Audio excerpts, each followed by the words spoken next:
Why Hindus Must Build Their Own Universities in the West, written by Rithi Agnihotri. Without strong Hindu universities in the West, biased research and distorted narratives dominate. Creating world-class institutions rooted in Dharma and modern scholarship would provide balance, authenticity, and much-needed space for practitioner perspectives in academia. In June, the U.S. Supreme Court issued a rare ruling in favor of parental choice. Parents from multiple faiths had sought the right to exempt their elementary-age children from reading books with LGBTQ+ themes. The court agreed, granting an opt-out option. This decision comes amid a broader trend across Western nations, where LGBTQ+ and gender identity content is being introduced into school curricula under the guise of sensitization and inclusivity. For young children, such exposure often encourages premature questioning of gender identity, reflecting how deeply woke ideology has seeped into education.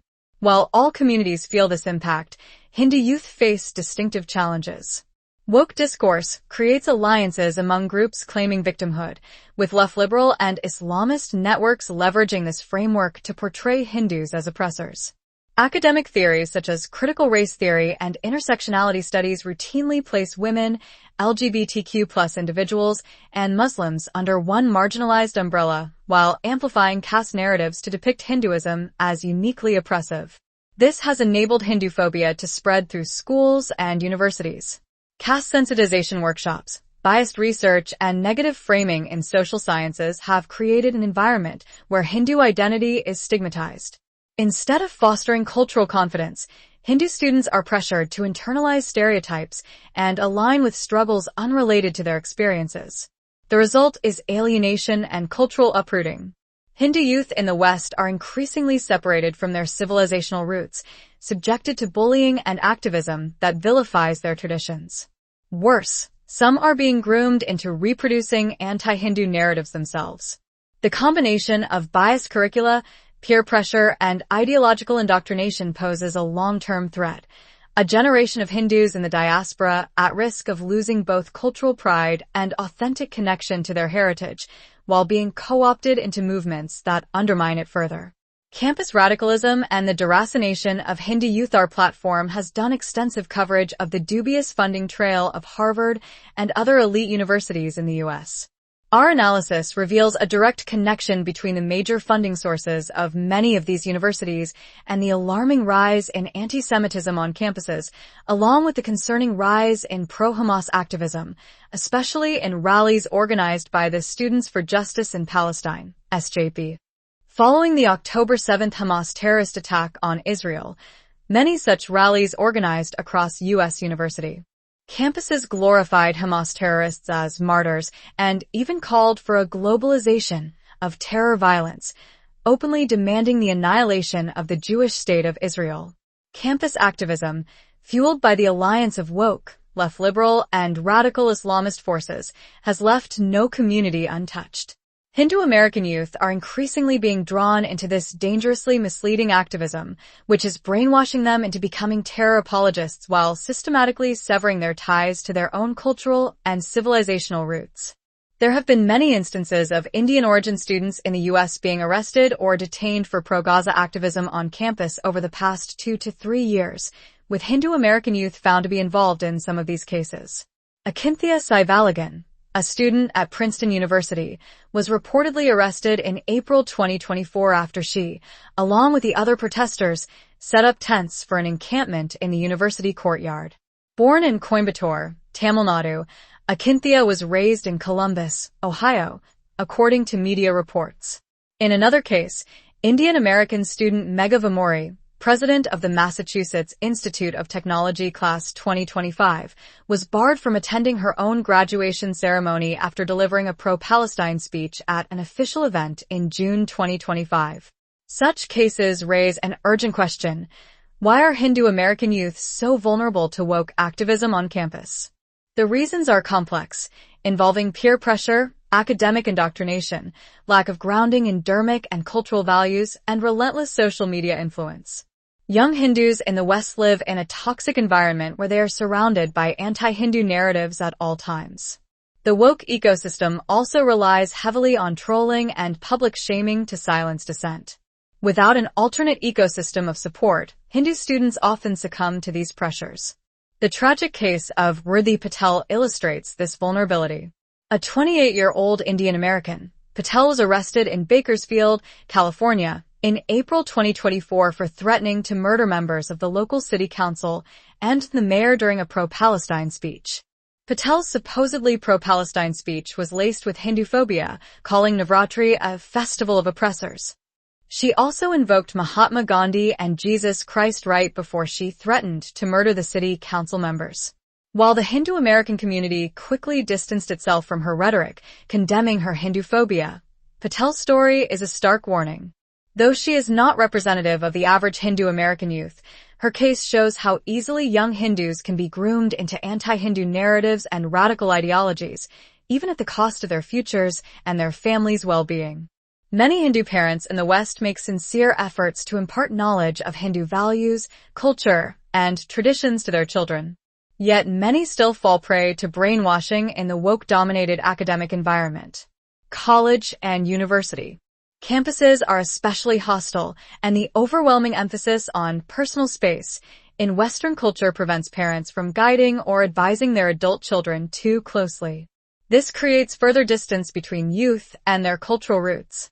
The story of Shobha Swami, General Secretary of the Coalition of Hindus of North America, COHNA, poignantly highlights this dilemma.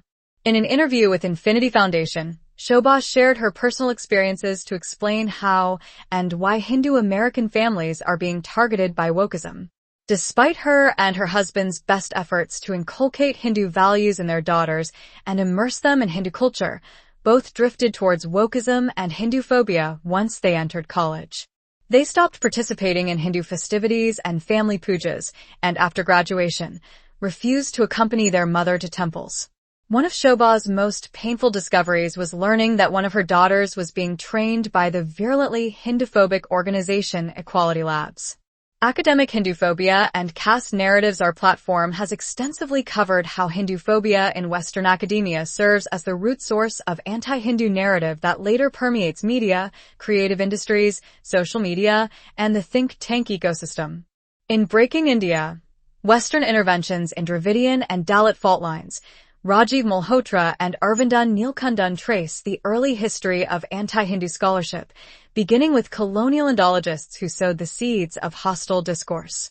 Later, in Snakes in the Ganga, Breaking India 2.0, Rajiv Malhotra and Vijaya Vishwanathan analyzed the motivated funding nexus of elite Western universities, particularly Harvard, and how these institutions perpetuate Hinduphobia through social sciences and humanities curricula.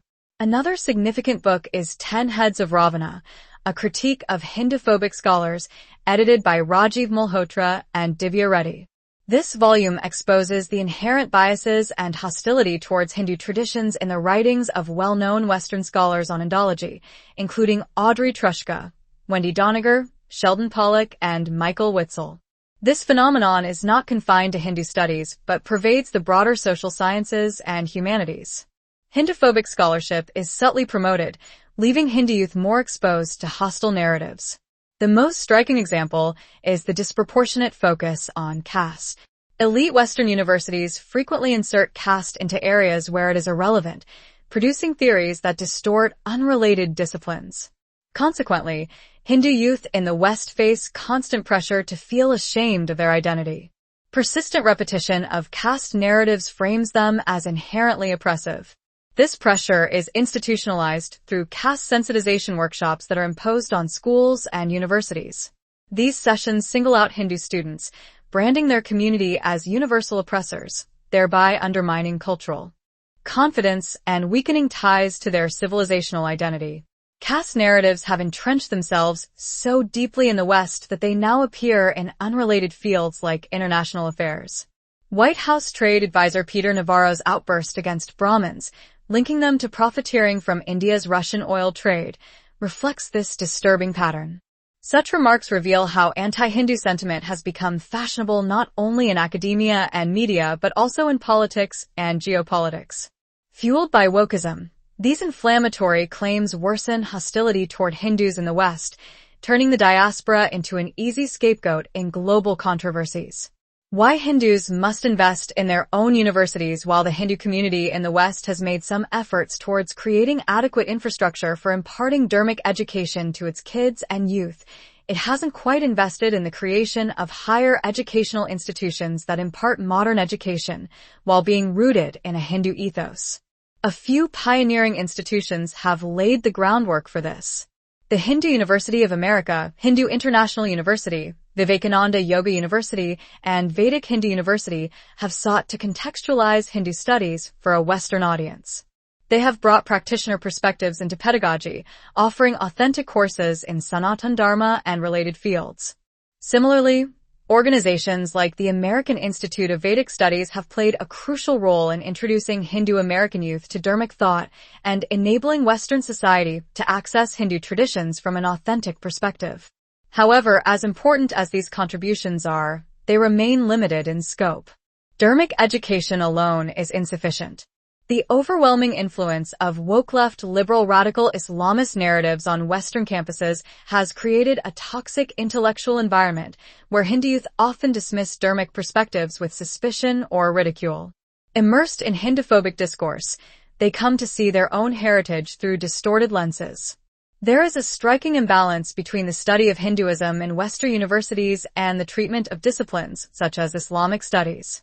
While dozens of American universities offer graduate-level programs, MA and PhD, in Islamic studies, hardly any institutions provide comparable programs in Hindu studies. Similarly, Jewish studies enjoys dedicated programs across many universities, but Hindu studies remains largely absent. Leading universities such as Columbia, Harvard, New York, Stanford, Georgetown, Chicago, Berkeley, Pennsylvania, and Yale all feature Islamic studies in their curricula. In many of these, exclusive centers and departments focus on Islamic culture, civilization, and religion.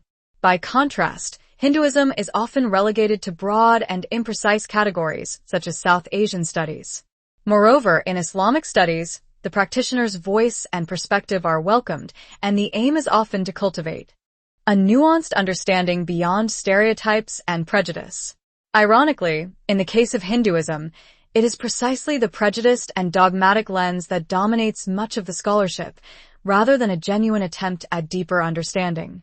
For instance, the Prince Al-Walid bin Talal Islamic Studies program at Harvard University seeks to bridge gaps in understanding between the Muslim and non-Muslim worlds and to ensure that Islamic studies at Harvard reflect the depth and breadth of Islam's historically rich and geographically diverse cultures. Similarly, New York University hosts a whole department devoted to Middle Eastern and Islamic studies, where one of the stated priorities is to address Islamophobia and present a balanced view of Islam and the Muslim world. In sharp contrast, the study of Hinduism in Western universities rarely incorporates the practitioner's perspective and is most often framed through rigid themes of caste and hierarchy. This makes it critical for the Hindu diaspora to invest in mainstream higher educational institutions in the West that combine modern academics with an Indic ethos. Such universities must offer standard programs in STEM, management, social sciences, humanities, and the arts, while also integrating Hindu cultural values, ethics, and civilizational knowledge. The aim should not be isolation but integration, educating students in a way that allows them to excel in modern professions while remaining grounded in Hindu identity. It is essential to bear in mind that funding the existing institutions to promote Hindu studies will only end up further reinforcing Hinduphobia in Western academia by enabling the production of more and more anti-Hindu works. Thus, the only choice is to raise fully Hindu-owned institutions, perhaps starting with liberal arts programs, but eventually expanding to all disciplines. The Hindu community does not need to reinvent the wheel. Numerous Christian models already exist in the West. For instance, the University of San Diego proudly identifies itself as a contemporary Catholic university with a vision strengthened by the Catholic intellectual tradition. The University of Notre Dame, one of America's most prestigious institutions, defines itself as rooted in faith, describing its mission as a bold act of faith, where faith and inquiry are never at odds. Even the prestigious Ivy League carries this imprint. Harvard, Yale, Princeton, University of Pennsylvania, Brown, Columbia, Dartmouth, and Cornell all trace their origins to Christianity. They began as distinctively Christian training grounds for America's leaders, first for clergy and then for leaders of all types. Similarly, many prestigious UK universities, including Oxford and Cambridge, proudly display their Christian heritage, even though they may not explicitly identify themselves as Christian universities. Hindus should take inspiration from the Christian model and invest in establishing world-class higher educational institutions in the West that uphold and promote Hindu values and ideals, while remaining firmly committed to delivering modern scientific education. Countering distortions through Hindu universities, the social sciences and humanities research in Western universities is steeped in Hinduphobia. Any research involving India invariably drifts into the domain of Hindutva, Hindu majoritarian, and caste. Caste has become such a conspicuous recurrence in social sciences and humanities research that it now appears even in the most unrelated of disciplines, such as environmental studies and science and technology. If the Hindu community begins to fund and develop modern and progressive higher educational institutions in the West, rooted in a Hindu ethos, they can also gradually influence the trends in humanities and social sciences research for good.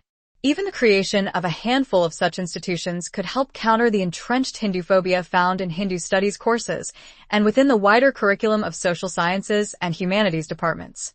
Such intervention would allow balanced research on Hindu Dharma and civilization, including practitioner perspectives usually excluded. Progressive packaging of Hindu traditions and issues. Hindu youth get easily drawn into anti-Hindu woke ideologies in the West because these are presented mainly as progressive credentials. On the other hand, when the youth are taught Hindu Dharma from a purely religious and spiritual perspective, they perceive it as restrictive, outdated, or even bigoted. Thus, the community must make efforts to package Hindu issues and traditions in a manner that resonates with modern and progressive discourse. The irony is that Hindu Dharma is, in essence, the most modern and progressive of all the world's major religious systems. It encompasses an entire way of life, ancient knowledge systems, intellectual traditions, art and cultural forms, as well as a rich repository of oral traditions and ancient scientific and mathematical knowledge. Yet, the impressionable mind bound by Abrahamic dogmas and the filters of wokeism prevents them from seeing this dimension. In the book What is Hinduism?, David Frawley calls Hinduism a scientific religion, arguing that it is a system of inquiry that encourages introspection and allows individuals to seek their own paths to truth without binding them to fixed dogmas. For the Hindu community in the West, the task is to frame these aspects in the language of modernity so that young people recognize the progressive nature of their own tradition. Saving Hindu youth in the West. The Hindu community in the West is at a tipping point. Outwardly, it appears to enjoy prosperity, influence, and political clout. Yet, beneath this veneer lies a troubling reality. Hindu youth are increasingly being drawn into the vortex of wokeism and Hinduphobia. They are being indoctrinated into narratives of hate politics that turn them against their own religion, culture, and people. The urgency of the situation cannot be overstated. Without meaningful intervention, young Hindus risk losing their cultural grounding and becoming active participants in movements that vilify their heritage.